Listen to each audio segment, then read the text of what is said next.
Assalamualaikum warahmatullahi wabarakatuh. Salam Pancasila. Iki agak loyo-loyo iki. Semangatnya sudah diraup oleh Ustaz Abdul Mujib. Bismillahirrahmanirrahim. Alhamdulillahirabbil alamin wal aqibatu lil muttaqin wa la udwana illa 'alal zalimin. Asyhadu an la ilaha illallah wa asyhadu anna Muhammadan abduhu wa rasuluh.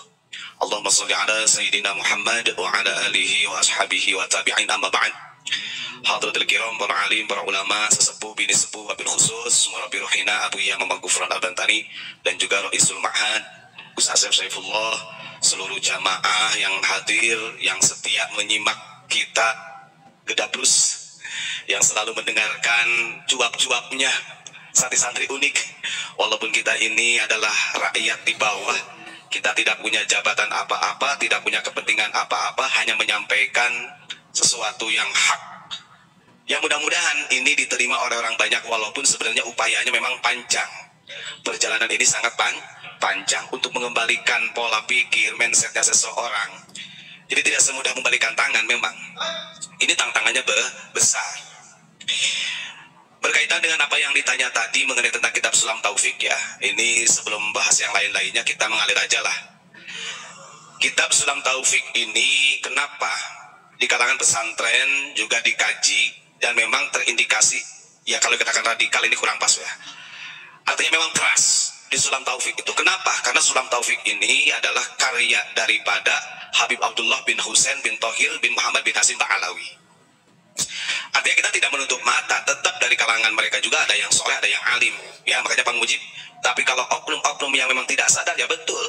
Fa'alaihi la'natullah ta'ala Mujib. Artinya banyak juga. Cuman di dalam kitab Sulam Taufik ini memang keras. Dan yang kita pahami dari beberapa karya-karya dari Ba'alawi ini memang mengenai tentang syariat sangat keras. Ada lagi selain kitab Sulam Taufik, ini kitabnya ya, nanti saya baca. Ada kitab Bughyatul Mustarsyidin, itu juga sangat keras, radikal. Maka jangan salah kalau kira-kira mereka ini wah keras-keras. Tapi kenapa sebenarnya masuk di Indonesia kemudian dikaji? Ingat-ingat, kalau kita paham sejarah bukan karena Sulam Taufiknya, ingat, ibarat Safinatun Najah. Safinatun Najah ini juga kan disyarahi menjadi Kasyifatus Sajah oleh Syekh Nawawi Banten. Ini hebatnya ulama kita. Sulam Taufik yang dikaryakan oleh Habib Abdullah bin Husain Ba'alawi ini juga disyarahi oleh Syekh Nawawi. Kenapa penting pensyarahan Syekh Nawawi sedetail itu? Karena Syekh Nawawi ini paham, ini kalau tidak disyarahi kemudian dikaji di Indonesia, nanti ini akan bertolak belakang dengan Undang-Undang Dasar 45 atau dengan Pancasila. Karena yang ditekankan memang kisos harus kisos di sini. Orang kafir ya gak bisa dikafirkan benar, murtad benar dalam kitab ini. Makanya sama Syekh Nawawi disarahi menjadi kitab Mirqatus Su'udi Tasdiq. Ini sarahnya ya. Ingat, Safinah disarahi oleh Syekh Nawawi jadi Kasyifatus Sajah. Maka sampai sekarang populer di pesantren. Sulam Taufik karya dari Ba'alawi juga disarahi oleh Syekh Nawawi. Ini kan beliau karena memang harus tawasul kalau masuk ke Indonesia.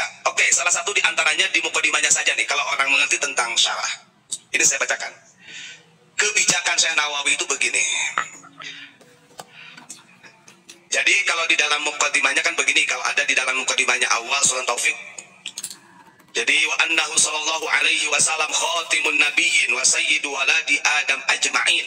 Bahwa Nabi Muhammad itu adalah penutup para nabi dan yang menjadi pemimpinnya seluruh anak cucu Adam. Selesai, titik. Nabi Muhammad ini adalah pemimpin seluruh anak Adam. Hebatnya Syekh Nawawi, karena kalau kalimat seperti itu saja, nanti akan ada indikasi kesombongan bagi duri. Ini kita belajar syarah lah. Syekh Nawawi bagaimana mensyarahinya? Ya gitu loh. Tapi kalau dikatakan keras memang keras, Sulam Taufik itu keras. Beberapa santri yang pernah bertanya sama saya juga, Pak, terus gimana ya? So, kita mengkaji Sulam Taufik, terus kalau mempraktekkan di Indonesia, nyolong, dipotong tangannya, ini kan ribet, bertentangan dengan Undang-Undang Dasar. Gitu. Ya, makanya sampean pahami dulu di dalam syarahnya juga. Di dalam mukadimahnya begini, beliau Syekh Nawawi menukil dari perkataan makalah dari Syekh Ibrahim Al-Bajuri. Wa afadahul Bajuri, Syekh Ibrahim Al-Bajuri memberikan faidah mengenai tentang pernyataan bahwa Nabi Muhammad ini adalah pemimpin semua duriyah Adam, anak cucu Adam. Qala sallallahu alaihi wasallam anna sayyidu waladi Adam wala fakhra ay anna sayyidu jami' auladihi wala aqulu dzalika fakhran ay iftikharan bal tuhadditsan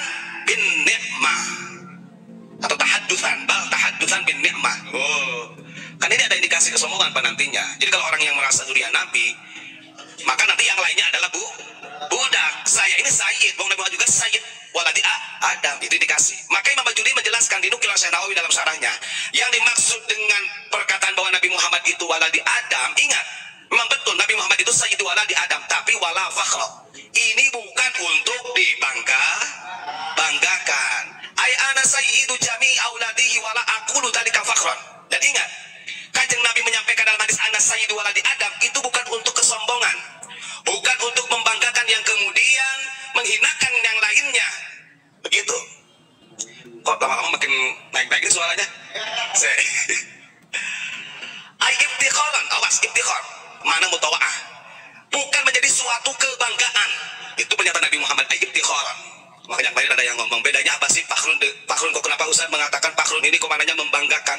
Kalau harusnya Fakhrun bangga, nah ini. Karena Fakhrun di dalam hadis itu adalah iftikhar mananya. Ya, menjadi kebanggaan. Lalu apa Kanjeng Nabi mengatakan demikian? Tahaddusan bin ni'mah, beliau hanya tahadduts bin ni'mah. Karena kita sebagai umat muslim yakin, sebelum Nabi Adam juga diciptakan, Nurul Muhammad ini adalah pertama kali yang diciptakan oleh Allah Subhanahu wa taala. Maka tadi disampaikan, ketika kalam mahabbahnya, diskusinya, ngobrol mesranya Kanjeng Nabi dengan Allah, sampai ada hadis laulaka lama khalaqtul aflak, itu kan betul. Itu pernyataan tegas dari Allah. Semua adanya alam ini karena adanya Nabi Muhammad Al-Habib yang menjadi kekasih Allah. Itu Habib yang sejati, yang hakiki. Kalau yang kesininya, kalau masih dia menggunakan titel Habib kemudian ibtikhar bin nasabi wa ta'nu bil ansab, membanggakan nasabnya diri sendiri dan menghinakan yang lain, berarti itu Habib Mu'tabar namanya, perlu dipertimbangkan. Jadi nanti kasih judul Mas Akur, Habib Hakiki, Habib Mu'tabar. Habib Hakiki adalah Kanjeng Nabi Muhammad SAW. Habib Mu'tabar kasih tanda tanya yang besar. Nah, kita bercerita ini fakta. Kenapa Syekh Nawawi sampai sedetail ini? Tahu Syekh Nawawi itu, ya, beliau umur 15 tahun aja sudah berdebat bersama Habib Usman bin Yahya mengenai tentang arah kiblat. Tahu rutenya beliau ini. Hanya gara-gara mungkin karena masih bocil, menurut Habib Usman bin Yahya, oh, apa itu ini orang Banten ini umur 15 tahun, so tahu mau istilahnya ngajarin saya arah kiblat, celeng nggak tahu dia.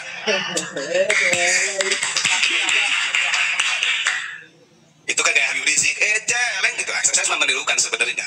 Gaya Habib Rizik kan begitu. Yang pada akhirnya ditunjukkan karomahnya oleh Allah melalui Syekh Nawawi. Pada waktu itu Allah bukakan kasyafnya sehingga Habib Usman mengakui bahwa arah kiblatnya itu salah di Pekojan tuh Jakarta. Walaupun sampai sekarang nggak ada tuh di sana.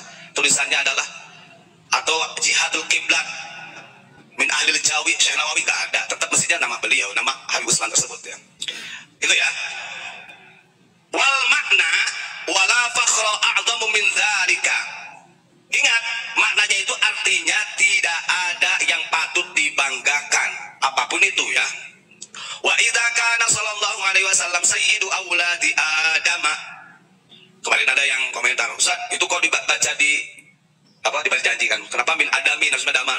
Saya udah jelasin itu waktu di Demak, saya jelasin tuh. Kana sayyidu ghairihim bitariqi, kan? Nah, sebenarnya Kanjeng Nabi Muhammad SAW itu adalah sayyidu auladi Adam karena sayyidu ghairihim, gitu loh maksudnya. Jadi bukan hanya Nabi Adam saja, walaupun semuanya kita dunia Adam, siapa saja. Ini artinya beliau memberikan warning yang nantinya ini pasti terjadi. Ada orang yang membanggakan nasab. Nah, ini kan dikasih warning oleh beliau Syekh Nawawi Al-Bantani. Wa qaluhu ta'ala wa laqad karramna bani Adam. Hal ini berkaitan dengan firman Allah. Kenapa kita tidak boleh membanggakan nasab, menghinakan nasab orang lain? Karena dalam nas Al-Qur'an wa laqad karramna bani Adam. Di sini ayatnya bukan wa laqad karramna bani Alawi, wa laqad karramna bani Adam, ya. Barangkali mungkin kan bisa saja. Kenapa saya katakan demikian? Saya barusan itu khusus dapat beberapa lembar. Saya download PDF-nya kitab yang menjadi rujukan Thariqah Alawiyah, namanya kitab Manhajus Sawi. Itu karya salah satu Habib juga. Memang itu rujukannya. Saya baca-baca, oh iya ya, setiap makalah-makalah itu mesti dari klan-klan mereka. Waqala Abdullah Al-Muhdar, waqala Al-Habib Husain Mutahhir, waqala gitu kan. Beda dengan karya-karya yang lain gitu. Kalau saya baca kan justru yang lainnya nggak pernah ada gitu. Wallahu a'lam bishawab, ya kita nggak tahu nih. Manhajus Sawi ini saya baca, belum selesai, saya udah baca habis 3 lembar. Jadi saya paham pondasi-pondasinya dari Thariqah Alawiyah. Tapi sebenarnya kalau itu dijalankan, ini belum selesai, terakhir. Ini malah loncat terakhir ya. Jadi kata beliau, maka hal ini berkaitan dengan firman Allah dalam nasnya, walaqad karramna bani Adam, sehingga semua manusia, mau itu dari Bani Quraisy, mau itu dari Habasyiyah, orang Indonesia, orang Yaman, orang Pakistan, orang Inggris, orang Belanda, manapun saja, kalau dirinya merasa manusia tetap dimuliakan oleh Allah. Begitu. Artinya nggak ada kasta. Dan yang biasa membanggakan kasta-kasta seperti itu ya jahiliyah. Makanya Kanjeng Nabi sudah menghapus. Gitu ya. Saya jadi khawatir ternyata kalau memang sekarang itu udah dihapus sama Nabi, kok di abad 2024 masih ada kasta kayak gini. Ini apakah alam ini kembali gitu kan? Masya Allah. Begitu. Selesai. Ini diantara syarahnya. Kenapa Sulam Taufik ini disyarah oleh Syekh Nawawi? Karena ini karya ilmiah. Karya ilmiah itu siapa saja. Jangankan karyanya seorang Habib, karya daripada ilmuwan-ilmuwan yang bukan Islam saja masuk di program pendidikan kok. Dan itu menjadi dasar keilmuan kita juga sama. Ilmu itu tidak ada salahnya siapapun begitu. Nah, belum nanti karyanya Abu Ya Mama Gufron, ente belum baca, gitu kan?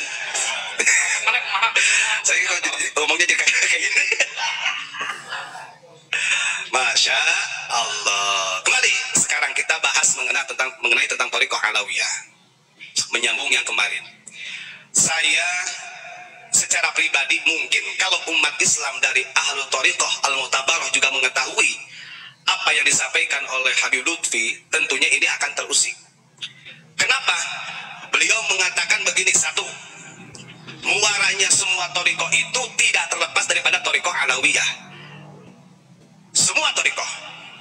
Terus kemudian beliau di dalam narasinya, Sadatul Thariqah Alawiyyin ini bukan diisbatkan kepada Alawi bin Ubaidillah bin Ahmad Isa An-Naqi, bukan, tapi kepada Sayyidina Ali. Ini kan sudah berbeda dengan kitab yang saya baca. Sementara Thariqah Alawiyah itu didirikan oleh Faqih Muqaddam yang katanya Isra Mi'rajnya sampai 70 kali mengalahkan Tuan Abdul Qadir Jailan. Jadi Masya Allah. Bahkan yang harus jadi murid saya, kata Faqih Muqaddam, itu bukan ente-ente, harusnya Imam Hanafi, Maliki, Syafi'i. Begitu. Itu pendirinya, Pak. Saya udah baca masalahnya. Saya baca baru saya mudah-mudahan dapat berkahnya dari Pak Alawi lah. Baca kitab Manhajus Sawi. Ada banyak, belum selesai. Oke, baik. Lanjut. Tahan dulu ya. Kalau yang mungkin kupingnya agak ini ya agak sedikit dideketin kipas lah, gak apa-apa. Yang seharusnya yang disampaikan oleh Habib Lutfi ketika di halakoh lah, saya katakan halakoh dengan para habaib yang lain, dia jelaskan jangan sampai bahwa kalau amalia zikir memang betul itu semua bersumber pada Sayyidina Ali dan Abu Bakar, zikir Nabi Isbat itu sama zikir Ismudat. Tapi istilah Thariqah di zaman itu belum ada. Gimana? Jadi kalau ada istilah menisbatkan Thariqatul Alawiyyin kepada Sayyidina Ali, kalau amalia zikir betul, ingat, karena zikir la ilaha illallah itu Kanjeng Nabi mengijazahkan, mentalkinkan langsung kepada Sayyidina Ali. Tapi sayangnya juga gak menyampaikan, gitu, gak menyampaikan kepada Abu Bakar juga di dalam video saya gak ada ya. Andai kata bijak, artinya zikir yang kita baca di dalam semua thariqah, mau itu Qadrijani, Qadariyah, Naqsabandiyah, Khalidiyah, ini bermuara kepada Sayyidina Ali dan Abu Bakar. Pertanyaannya, apakah karena Abu Bakar bukan dari suku Quraisy, bukan dari Bani Quraisy? Mungkin. Karena Sayyidina Ali ini adalah keponakan, sehingga klaim-klaim seperti itu masih terjadi. Gak ada yang bisa membantah ini. Zikir Allah Ismudat itu gak kepada Sayyidina Ali. Kanjeng Nabi mentalkinkan kepada Abu Bakar. Terus gimana coba? Kalau Thariqah Alawiyah hanya kepada Sayyidina Ali. Sementara saya lihat di dalam kaifiyah amalan zikirnya yang digunakan dalam Thariqah Alawiyah itu membaca la ilaha illallah 25.000, membaca Allah atau ya Allah 25.000. Artinya ada dua sanad di sini. Jadi kalau hanya sepihak kepada Thariqatul Alawiyyin ini hanya kepada Sayyidina Ali, ya kurang pas. Berarti benar Faqih Muqaddam dong. Karena dinisbatkan kepada Alawi bin Ubaidillah. Sementara Ahmad ini nggak punya anak Ubaidillah, yang ada Abdullah gitu. Ya walau alam bisawab itu bagi urusan tesis itu mah. Itu ya walau alam. Terus yang kedua yang menjadi sampai sekarang saya kok bisa-bisanya nasional Jawa. Jadi dari yang membawa Islam ke Indonesia, ke Nusantara ini adalah dari sadah-sadahnya Ba'alawi. Ini kan secara tidak langsung menafikan Asy'ari As-Sayyid gitu loh. Ini yang cuma kan beliau menggunakan bahasa Arab. Makanya beliau begini, ada yang aneh kata beliau di dalam bahasa Indonesia begini, ketika ada dari para Ba'alawi habaib, dia ikut thariqah yang lain, sementara kita punya thariqah sendiri yang namanya thariqah Alawiyah. Sok putar aja videonya. Ini kan kata seakan-akan istilahnya yang lainnya nggak usah, pokoknya thariqah Alawiyah saja. Tapi kenyataannya jadi ketua Jaman kok, Matul Mula thariqah kan begitu. Dan beliau mengatakan begini di dalam kitab Manhajus Shawi itu begini. Kalau saya baca ya, beliau adalah pengarang kitab Manhajus Shawi ini, bahwa thariqah Alawiyah ini mengambil dari dua. Jadi thariqahnya Imam Ghazali dengan Syadziliyah.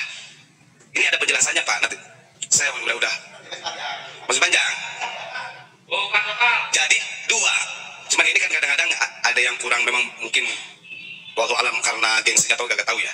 Tapi jelas dalam kitab Manhajus Shawi dijelaskan thariqah Alawiyah yang didirikan oleh Muqaddam ini, Alawi bin Ubaidillah, itu adalah thariqah yang mengadopsi dari dua ulama, yakni Imam Ghazali dan Imam Hasan Abu Bakar Syadzili atau Syadziliyah, dari Ghazaliyah dan Syadziliyah.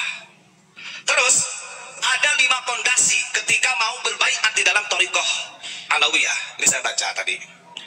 Nah ini kadang-kadang, makanya mungkin ada yang bertanya, apakah orang biasa bisa mengambil sanad thariqah Alawiyah? Kan enggak, wallahu alam, belum pernah tahu juga. Karena ada pembayatan khusus dan kaifiyahnya beda dengan yang lain. Nah 5 pondasi di dalam thariqah Alawiyah, kalau benar-benar menjalankan amanah sesuai dengan kitab Manhajus Shawi, ya harusnya sudah tidak ada lagi dong oknum-oknum mereka yang menghinakan, kemudian menafikan thariqah yang lain. Orang jalan itu kan beda-beda. Kita ke Jakarta yuk bisa lewat jalan tol, bisa lewat Bandung bisa, kan Tegal, yang penting sampai gitu. Tapi ini kan ada juga pernyataannya di Habib ini. Nah kalau ada dari Ba'alawi kemudian dia condong kepada thariqah yang lain, berarti dia tidak menghargai thariqah keluarganya sendiri. Nah ini kan ada pengkreman thariqah seperti thariqah keluarga begitu. Karena memang dalam Manhajus Shawi juga makalah-makalahnya itu ya semuanya lah Al-Haddad atau seperti itu. Dari 5 pondasi thariqah Alawiyah, 1 adalah ilmu. Ini sering dikit Pak pondasinya. Ilmu, yang kedua amal, yang ketiganya adalah wara. Kemudian yang keempatnya adalah ikhlas. Nah ini makanya, oh iya Pak, karena mereka menyatakan diri begini, kita ini adalah ahlul bait Pak. Mereka sudah mengatakan begini, kita ahlul bait, hurrimat alaina shadaqah, bagi kami itu haram menerima sedekah gitu kan. Itu sudah. Makanya mereka menggunakan pondasinya yang keempat adalah ikhlas. Dan yang kelima itu apa sih ini? Apalagi saya. Ada 5 dalam kitab Manhajus Shawi itu. Ini biar gak keliru ya. Cuma saya hanya istilahnya menyampaikan ilmu, amal, wara, al-khauf. Yang kelimanya khauf, rasa takut kepada Allah Subhanahu wa taala. Tapi yang terjadi gitulah, di saat-saat seperti ini justru banyak mereka-mereka yang takut hilang wibawanya. Kan al-khauf ini kan dengan ar-roja. Kalau konsepnya ini mengambil daripada Al-Imam Ghazali, maka al-khauf dengan roja tidak akan pernah bisa dipisahkan. Yang nanti pada akhirnya nihayahnya setelah mencapai makom khauf dan roja itu pada makom mahabbah. Kan begitu. Nah ini kalau saya katakan mungkin ya wallahu a'lam bishawab, kita nggak tahu. Karena di dalam sadah-sadah thariqahnya, dan mereka dalam istilah mursyid itu kan pernah ada yang tanya, saya tadi bukan, apakah ada dari thariqah Alawiyah ini istilahnya mursyidnya seperti yang lain? Ada salah satu habaib yang menjawab begini. Nah inilah bedanya thariqah Alawiyah dan thariqah yang lain. Kalau thariqah yang lain ini mengedepankan bisa atributnya, mursyid, ikhwan dan lain sebagainya. Kalau dalam thariqah Alawiyin ini tidak ada, justru marsum. Artinya ciri khasnya yang menghapus atribut tersebut, gitu Pak. Ini kan doktrin, ini kalau bahasa kan doktrin. Artinya supaya membungkam orang yang masuk thariqah yang lain, bahwasannya tidak ada yang lebih hebat daripada thariqah mereka. Itu intinya. Ya orang yang bertanya karena awam, oh masya Allah saja. Oh berarti thariqah yang benar-benar lurus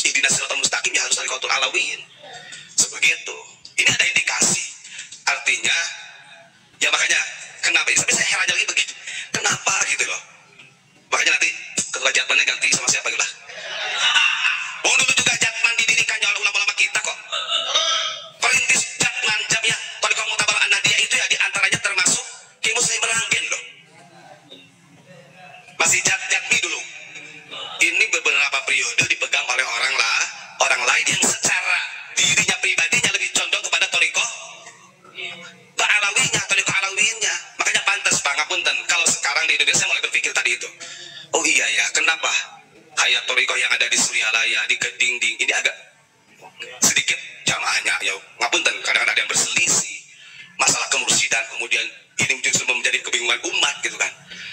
Yang saat ini tanggung jawab Jatman loh. Jatman yang harus memberikan wawasan kepada masyarakat. Ini kan nggak ada, artinya tidak terlalu diutamakan torikoh yang lain.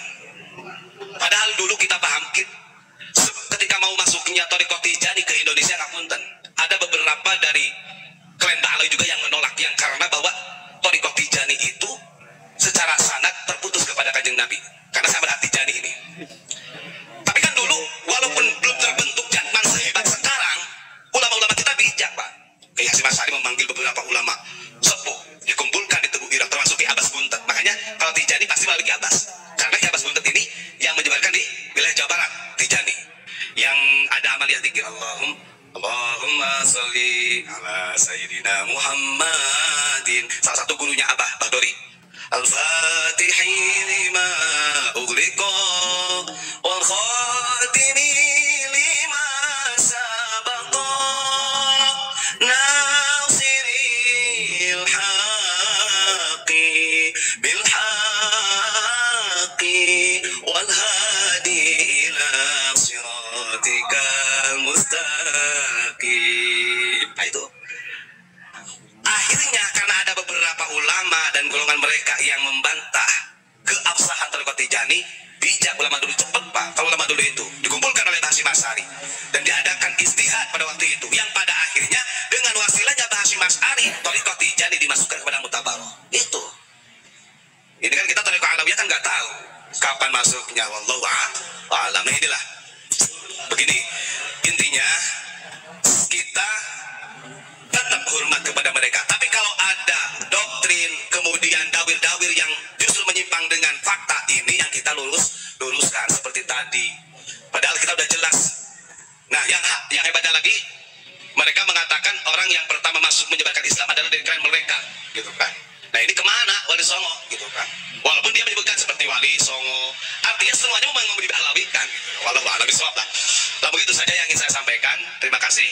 Nanti saya mau belajar lagi untuk baca-baca kitab Manhajus Sawi, mohon doanya biar saya hatam kitab Manhajus Sawi sedikit banyaknya biar tahu gitu ya. Terima kasih. Assalamualaikum warahmatullahi wabarakatuh.